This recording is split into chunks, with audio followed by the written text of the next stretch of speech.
Joining me now, Mark Everson. He's the former head of the IRS under President George W. Bush and currently vice chairman of the Alliant Group.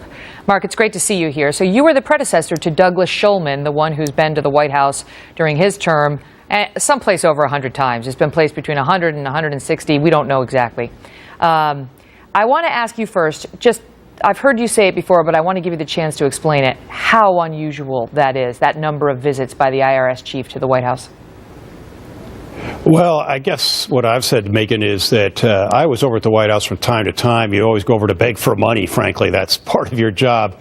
But what I have said is that I only went over there one time to go to an interagency policy meeting. We were actually talking about immigration issues and the role of the IRS, the data collection in terms of verifying that somebody had or had not paid taxes, and so, things like that. When you heard that this guy, Douglas Shulman, had been over there, between 100 and 160 times, what was your reaction?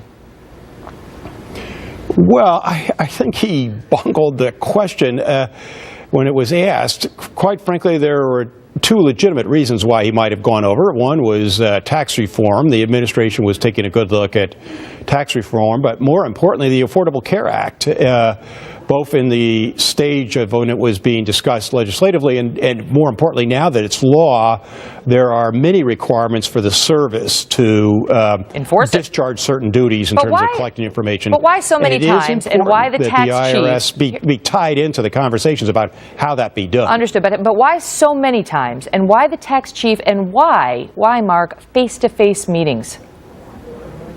Well, somebody's got to talk to them, but that's a high number. I'm not going to, I mean, it is a breathtaking number. Yeah, it's a meeting every 9 days, if in fact, it's 157 meetings during his tenure, as was reported.